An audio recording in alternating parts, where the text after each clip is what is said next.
Welcome back to another edition of the Disney Dish podcast with Jim Hill. It's me, Len Testa, and this is our show for the week of Schmurz Day. On the show today, news. Then in our main segment, Jim and special guest Jim Shull tell us how Disneyland's Space Mountain got its themed overlays. All right, Mr. Hill, you want to take us through this feature piece? Well, yeah, I mean, and first of all, the reason we've settled on this topic, Space Mountain and its overlays, is Season of the Force is coming back to Disneyland Park this year. This celebration of all things Star Wars, first held in Anaheim back in fall of 2015, just prior to Episode 7, The Force Awakening, arriving in theaters late December of that same year. And folks who travel to Anaheim will get to sample new Star Wars-inspired food and beverage, as well as being among the first to experience the new ride film for that theme park's Star Tours attraction. They'll even get to ride that old favorite, Hyperspace Mountain, which, for those of you who haven't experienced this version of the thrill ride yet, it's a Star Wars-themed version of Space Mountain, where on orders from Admiral Akbar, who's heard there's a Star Destroyer headed for the planet of Jakku, you make the jump to hyperspace and you find yourself doing battle with a bunch of TIE fighters. And what's especially cool about this thrill ride is all of that action happens in perfect sync to the stirring music that John Williams wrote for the Star Wars films. Now, these days, onboard audio on Disney thrill rides is almost taken as a given. Rock and Roller Coaster, FYI, the original version at Disney's Hollywood Studio closed just last week for a multi-month long refurb. Likewise, California Screaming, now known as the Incredicoaster, are just two examples of Disney-produced coasters with synced-up music that is specifically orchestrated to amplify, underscore that thrill ride's specific twists and turns. Whereas Space Mountain, especially the Disneyland version, which again didn't open until late May of '77, initially didn't have onboard audio. In fact, it didn't have it for much of the first 2 decades of its existence.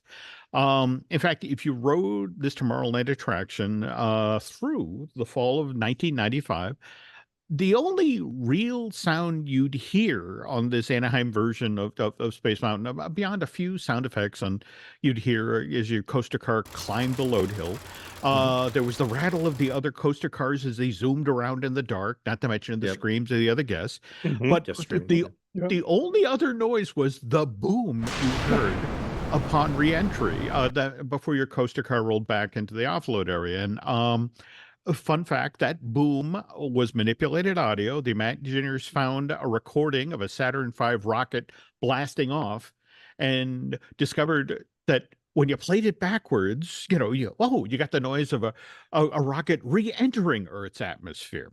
Oh, there you go. So, all right. So anyway, how did Disneyland's version of Space Mountain wind up with onboard audio? Well, it involves a certain Imagineer, not the one we have on the show today.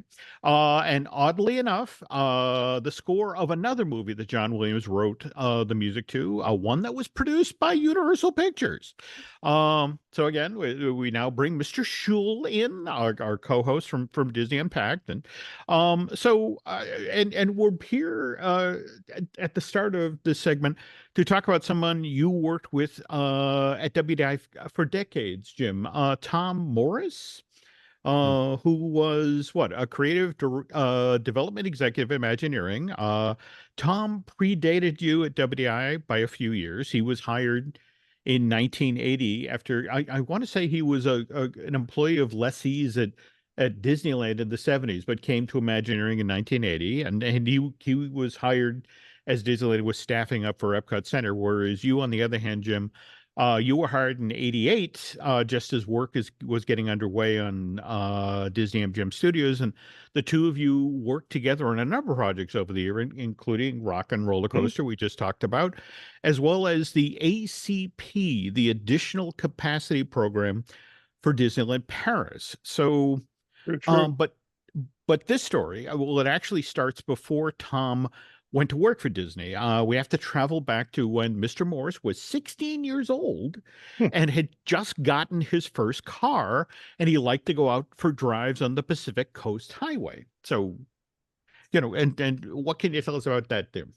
Well, Tom loved to play his favorite music and play it loud when he was out on a drive, Jim. Mm-hmm. And there's a certain amount of, I don't know, it's just a perfect life when you're driving down the coast of Coast One with your top down on your car and your favorite music blasting.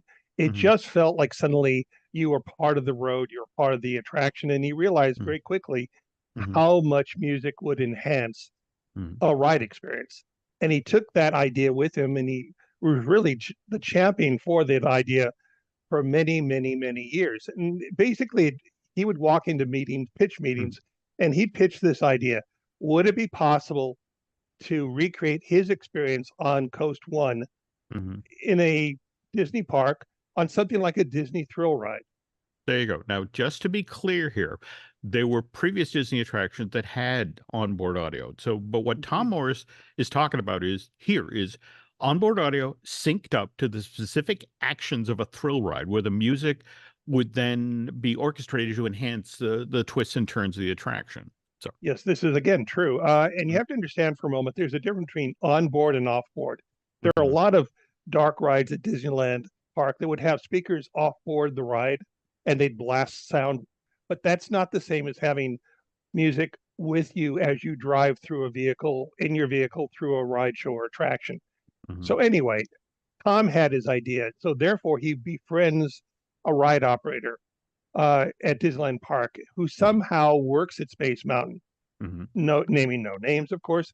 And he persuades this person, this guy, to let him ride that Tomorrowland attraction many, many, many times, wearing the top technology of its time, a Sony Walkman. And they're indestructible, man. They're indestructible. They totally are. As long as the batteries last, you're good. Anyway, so Tom, picks the music and he listens to, songs he's picked. He listens to pieces of music, movie soundtracks, and he was looking for music that would then enhance the guest experience while riding Space Mountain. Now, this is backward engineering because the ride existed. He was trying to come up with music that enhanced an existing ride. He wasn't writing music for the ride. He was working backward. Well, and what I love about this is he's doing this in 1985. And in fact, Mr. Morris, compiles a list of songs, and Len, you'll love this. It's things like the Go-Go's, We Got the Beat, Devo's, Whip It, and Haircut, Boy Meets Girl. But again, the other thing, which I love about this story, is among the cuts from various movie soundtracks that Tom experimented with, is John Williams' score for E.T. the Extraterrestrial, which again, Universal Picture released at theaters summer of '82. Yeah, so a year after Tom retired from Disney Imagineering, let's see, that was back in about 2016. Tom actually released the playlist that he created back in 1985 for his Space Mountain Synchronized Sound project. And you can find this mix of upbeat 1980 jams and pieces of music soundtracks by Googling Space Morris. So if I'm doing this now. Hit Space Morris and you'll upload all of these to your phone. And then you can take them on board next time you're at Disneyland, California, and you decide to ride their Space Mountain. But anyway. Oh my God, I found it. It's amazing. Yeah. And again, remember, this is 1985. Technology wasn't what it was today. You had to, if you wanted to listen to the music and you skipped a piece in the tape, you had to wait to ride again and put back up your tape to where you started. Primitive does not begin to describe it, but the idea was proven. I'm amazed here because I think Tom Morris and I have basically identical musical tastes. Okay, he'll be happy to hear that. Yeah, again, this is kind of fantastic. All right, cool. There's a lot of Devo on this and some Sparks, which is actually kind of interesting. Well, true. All right, but again, the idea there was that once you had this proven and Tom felt confident enough, Well, he would take a lot of the folks over from WDI over to Disneyland and have them experience the Space Mountain version by listening to these music tracks. Now, I love the idea that you would have Marty Sklar, Yeah. in Space Mountain, clamped on with a pair of headphones from There we go. his Sony Yeah. Walkman, listening to "Beat It" as he was He'd be like, going around and whip it. Yeah. Hey, Marty, this song means a lot to me. Go ahead and ride. There we go. But continue. So how did Imagineering upper management take to this idea, Mr. Shull? Well, it was I would say it was an idea that everyone went, yeah, we should do this. But again, it was an idea where the technology hadn't quite caught up to it, and there wasn't really the right coaster or right ride to a premiere on. But it would come. It would come. Well, and let's also not forget that this, if we're talking, he starts his project in '85. That's a really busy time for Imagineering, right? It was. I mean, look at it. 1985, what was going on the list of projects?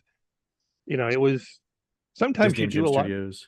Yeah. I mean, 85 was that. I mean, I joined in 88 and it was a whirlwind of activity when I joined the company. Basically, it was they cleared out an old, storage area in a building and said, there's your office. Have fun. Enjoy. Welcome. Try it. Ignore the rats.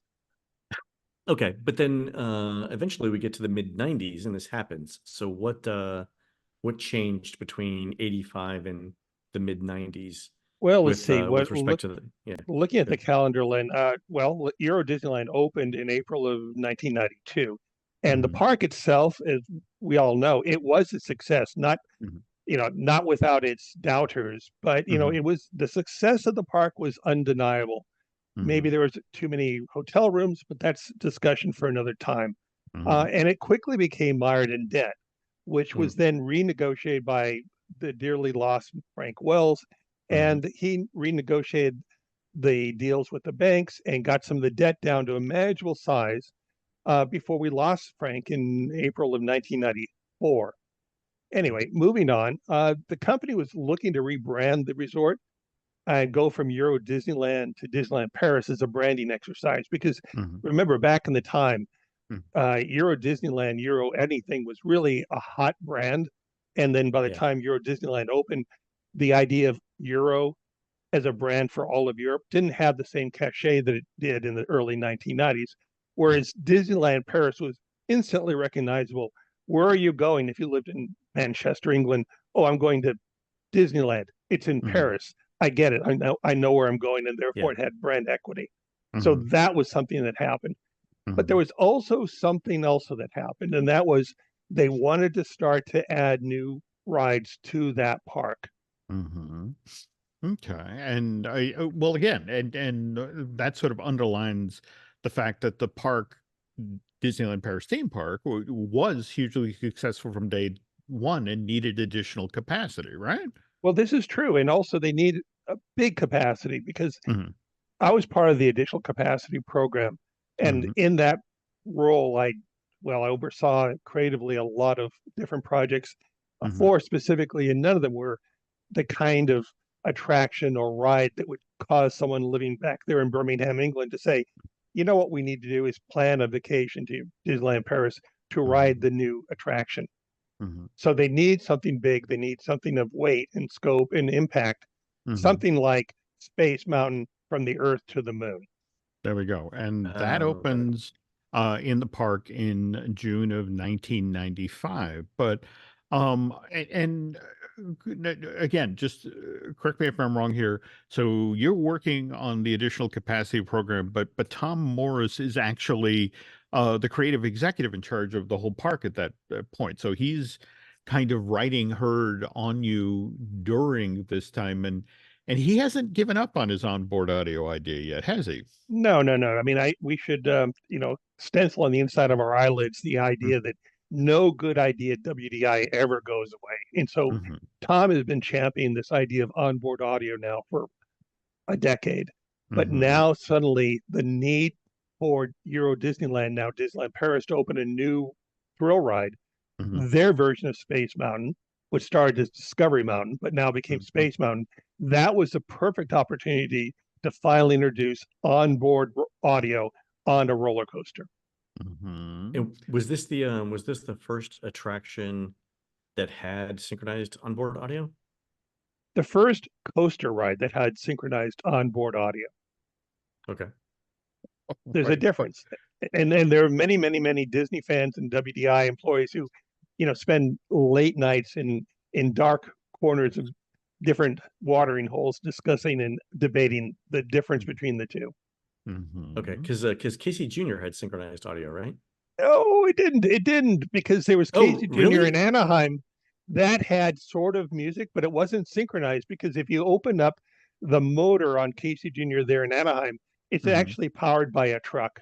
They took an old Mhm. truck motor and put it under the hood of the engine, and the operator who has to sit behind the engine, he basically is driving a truck.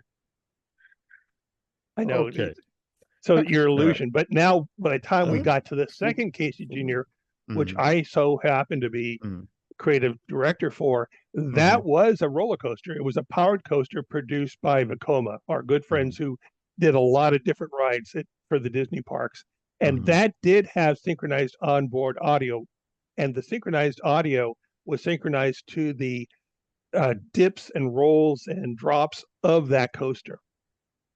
And that Nice. was what, for lack of a better term, that was the proof of concept, to be able to take this to WDI management or the folks at the resort and say, see, this actually does work, and let's do it on board Space Mountain from the Earth to the Moon.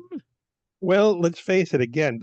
As I said a moment ago, Vekoma Mhm. was the ride company that made Casey Jr., which Mhm. meant when they had the contract, they had to be responsible for putting on all the speakers, all the Mhm. amps, all the wiring, everything that was involved with doing onboard audio on their powered roller coaster. So Mhm. it was a proof of concept, not just to find out and prove that people liked it, but Mhm. also that it was feasibly possible, and Mhm. do it within cost. So now we had Casey Jr. We Mhm. knew it worked. We knew Mhm. people liked it. We knew it was affordable, and it was sustainable. So when the time came to do the big Mhm. brother version of that concept, which Mhm. was Space Mountain from the Earth to the Moon, now Mhm. people only gave green lights. Okay, Hmm. got it. So that And was the thing. So Casey Jr. In Disneyland Paris was the thing that got us onboard ride audio. there you go. Huh. Yep. Okay. Hmm. All right. Fair. Okay, so on the success of that thrill ride, again, Earth to the Moon, just like that, roller coasters with onboard synchronized sound are start to appear everywhere at Disney parks. We get Rock and Roller Coaster opens at Disney's Hollywood Studio in July of '99. California Scream opens at DCA some 19 months after that, February of 2001. But what you're overlooking the specific topic of today's show, though, Jim, Hmm. which is Space Mountain at Disneyland Park. Hmm. So let's get back to that success of From the Earth to the Moon at Disneyland Paris. The Hmm. decision was made to immediately transform the Anaheim version of that thrill ride into an attraction that would have onboard audio Hmm. synchronized to the ride experience, the track experience. Hmm. However, this one was going to be a little different because the coaster already existed. Yeah. So you've got to then add onboard audio to. Are you adding it to the existing ride vehicles, or are you building new ones? Like Oh, what's no, the no, no. It process would be there? too easy to do that, because the reality is Mm-hmm. this: whenever you design the coaster vehicle, it's going to be carrying the weight of the guests. Hmm. It's never Sure. been designed to carry the weight of, the amplifier, all the wiring, or the Right. I mean, it's got to speakers. like 20, 30, 40 pounds, right? Yeah. Oh, you wish it was. Again, technology today, things got lighter, more compact, but back in the Oh. day, it's like putting a small refrigerator on board. Mhm. Me and Really? mom and the kids are going to be riding, and we're going to take our luggage with us. Mhm. Oh, so that changes the amount of stress that's on the steel and the tracks, and Oh, yes. that Yes, that it that's did. that becomes an engineering exercise. Yeah, And amplifiers are not without weight cost. Yeah. and what Okay. fascinates me about this is they get the California version of Space Mountain up and running by March of 96. This is literally just 9 months after the Disneyland Paris from the Earth and Moon opens in June of 95. When you talk about that, back in late winter, early spring of 2003, well, my son and I had a once in a lifetime experience, guys. We were riding one evening. My wife was out at, waiting for us because she doesn't like roller coasters. And I think she was clairvoyant that night because as we were riding Space Mountain, we suddenly felt a jerk, the kind of jerk you don't want to ever feel. And we looked behind in the peripheral vision. We saw this trail of sparks being drugged behind us, and they were just flaring out. In Space Mountain. In Space Mountain, in the dark, in Anaheim. And, the vehicle ground to a very quick stop when we hit one of the trim brakes that are supposed to trim and slow the vehicle, not stop it as violently and as quickly as we were stopped. And, the event occurred where, thankfully, our son, Brian, he was shaken up. I didn't come away so easily because I fractured my arm. Really? You fractured your arm on Space Mountain? Yes, this is a true story. And Disneyland, after a few minutes, the light went on. Operators came up to me, and they were very professional. They went through and, checked on everyone's condition. And, they did a checkout. They took my son and myself to a hospital to, verify that everything was fine. And they put my arm in a cast. And, how long until you started hearing from Disney's lawyers? Well, I think they were there at the hospital then, but what's more interesting is the person I next heard from. And we talked earlier about Marty Sklar riding Space Mountain. Well, this time Marty came back to me the first day that I was back at WDI in Glendale, and he asked me what was going on. And I told him, and he said, "Can I see your cast?" And I showed him. And then he wrote this long diatribe on my cast, filling it up with like, "You'll never do that again." Okay. And then please don't Marty, wreck my ride. But he did it in his famous red marker. "You'll never do that again. Love, Marty." Oh, wow. Okay. So again, without putting you on the spot here, what do you think caused the Space Mountain coaster car that you and your son were riding in to do what it did on the track that night? Well, look, I'm not a ride engineer. I don't have an engineering degree. I do know something about the subject of longevity. Anything you have has stress.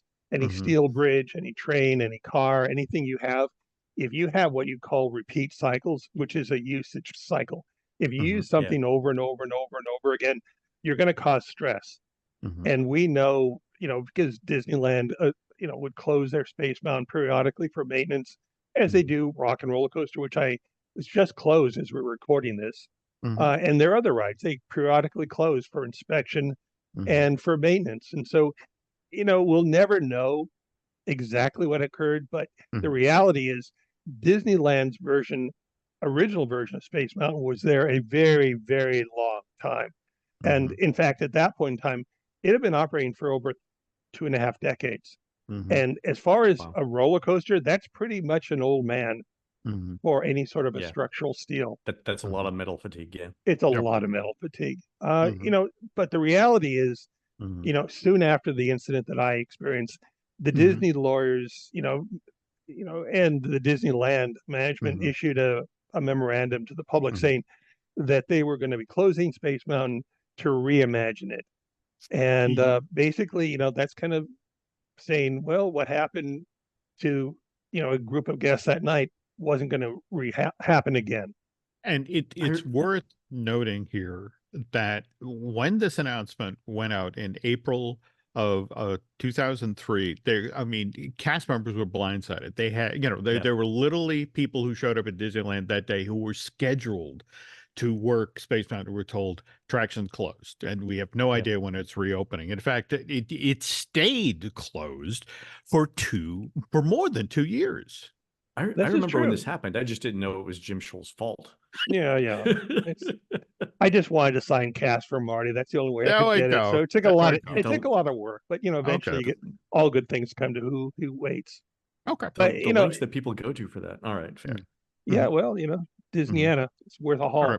Anyway, you're not wrong, because the reality is it took Mhm. over 2 years to rebuild Anaheim Space Mountain, because Mhm. you've all, looked at photographs and maybe thought about building a ship in a bottle. I don't Mhm. know about you, but I know Jim Hill does. Well, Uh, yeah. but the reality is they Mhm. had a Space Mountain. They had a facility already there, but they had a problem. They had to Mhm. take everything that was inside the Space Mountain out and put a new roller coaster in. So to Mhm. that end, they cut this enormous hole in the back of that building. Mhm. And over the next 2 years, they hauled out all the Space Mountain track and platforms and everything associated with that ride, Mhm. cutting it up into itty bitty pieces to Mhm. go to the landfill of your choice. Mhm. And they had a new Space Mountain fabricated, built, and then brought in. So they didn't build a ship in a bottle, but they built a new coaster in the bottle, or in And this case, the building. to their credit, they actually got that thing open the day before the official start of Disneyland's 50th anniversary celebration, July 16th, 2005. That's just a I crazy story, man. Mhm. it's amazing to think about that, because no Mhm. one in this right mind would ever want to Mhm. do it this way to celebrate Disneyland's 50th. And Mhm. I Yeah. know that a lot of people think that, aside from me wanting that signed cast from Marty, that, we just did this because we Mhm. wanted a new Space Mountain for the 50th. But the Mhm. reality is sometimes, you just do the very best you can with Mhm. the time we have and the reasons and the opportunities and the budget that we're given. Mhm. Uh, you know, but before we leave Space Mountain Mhm. entirely, I have another Space Mountain story. How Mhm. much do you two know about Ghost Galaxy? Okay. So isn't that something Disneyland did in Anaheim back in the late 2000s, part of their Halloween time thing? Well, Jim Hill, you got to get out more, because the Mhm. first one was actually done in Hong Kong, at Hong Mhm. Kong Disneyland, Mhm. and that was way back in 2007. Mhm. That Wow. version of Disneyland opened in Hong Kong, basically with an identical version of the Anaheim Space Mountain. Mhm. Uh, you know, but Space Mountain was a success. I mean, we Mhm. talked a little bit about it on previous Disney Unpacked, Mhm. uh, and it was a success. However, what wasn't as successful as they wanted was Hong Kong Disneyland. They Mhm. needed to refresh it, and they didn't have a new ride in their back pocket to bring out to refresh it. So what they Mhm. did Yep. was they turned to entertainment. They said, Mhm. "Ooh, we celebrate in the West this holiday called Halloween. It's Mhm. scary. We have this ride coaster in the dark, which is a thrill Mhm. ride. We can make that scary." And Mhm. so out of that, the idea came, well, let's make Space Mountain Ghost Galaxy and make it a Halloween themed experience. Mhm. And so, why did they come up with Ghost Galaxy? Mhm. I guess ghosts are common to every culture. Well, ghosts are common in every culture, and they have different meaning. Mhm. In the well, Eastern culture, you ghosts are more, well, they're more present in people's Mhm. everyday lives, and they're not Okay. necessarily evil. They're just kind of there. They're like, Mhm. Okay. grandma's still with us, Mhm. and give her something to eat and make sure she's comfortable and go on with life. So it's something that would lend itself to a quick over theme to an Mhm. existing attraction. Remember, when they said, let's go do this Ghost Mhm. Galaxy, there wasn't a lot of time. Mhm. Okay. So they had to move quick. Mhm. Okay. So, all right. You don't have a lot of time. You don't have a lot of money. So what do? You do a all hands on deck for Imagineering. You get as many There's all bodies up, you know? there's all of that, and there's also not a time to develop a story, because as I said Mhm. earlier, you've got ghosts, and so Mhm. the story conceit is as simple as, oh, Mhm. there's a ghost. You're Mhm. in a ride vehicle. They're going to follow you around as you ride Mhm. through Space Mountain in the dark. Oh, That's end of story. Ghosts in space. Go. ghosts Ghosts in in the space. Okay. Yeah. okay. This doesn't need to be explained. This isn't No. complicated. Ghosts Okay. in space. Okay, And Mhm. got it. also, to that point, Ghost Mhm. Galaxy as a name was really Mhm. self-explanatory, where Space Yeah. Mountain was Yeah. not. If Oh. you're in Hong Kong, you really don't know what a Space Mountain is, because there's Mhm. no equivalent. If Mhm. you walk up to the front door of a roller coaster and read name on Mhm. door, Ghost Mhm. Galaxy, that Mhm. kind of tells you what you're about to experience. So Mhm. the name was a really good one. But Okay. anyway, long story short, there Mhm. wasn't a lot of time to pursue this plan. In fact, the whole plan was started Mhm. in, let's see, summer of 2007. and it needs to be up and running by September the 24th of that same year. So Holy cow. yeah, I know, holy cow is right. So what do? Well, the first thing you do is, it is an all hands on deck, and you go to your Hong Kong equivalent of Best Buy and trade and Home Depot, and you clear out the aisles of all the plug-in depots and the zip line and zip ties that you can find, and you haul them over to Space Mountain, and basically you start to hang projectors, audio cabinets, speakers, and goodness helps you, you don't want to ride that attraction with lights on. You guys go out and buy this audio equipment, you hang it using zip ties? Zip ties on a good day, but zip ties, rope, duct tape, they become your friends. Where the budget allows. Okay. Wow. All right. Okay. They were quick, Len. What do you I want? don't know what's more disturbing to me, that the fact that you broke your arm on the ride, or the fact that it's held together with zip ties. All right. Okay. All right. But it was quick, and it was and it was successful, and that's the biggest thing I take away is when they did it, it opened, and from day one, it was memorable. Whereas people didn't particularly like Space Mountain in Hong Kong, everyone really, really liked Hong Kong Space Mountain Ghost Galaxy. Wow. Okay. Well, again, folks, this is why we do, Len and I, the show that we do with Jim Shull, the Disney Unpacked video series. These are the sorts of stories you only get from an Imagineer who worked for the company for 3+ decades. And I just want to remind you, by the way, that this month we've been talking about Mickey's birthday land at the Magic Kingdom, and next month on Disney Impact, we're going to talk about the land at Disneyland in Anaheim that grew out of that project, and which is Mickey's Toontown. Yeah, thanks for coming on the show today, Mr. Shull. Thank you. It's always been a pleasure, and look forward to next time. All right, folks, that's going to do it for the show today. You can help support our show by subscribing over at patreon.com/JimHillMedia, where we're posting exclusive shows every week. Check it out at patreon.com/JimHillMedia.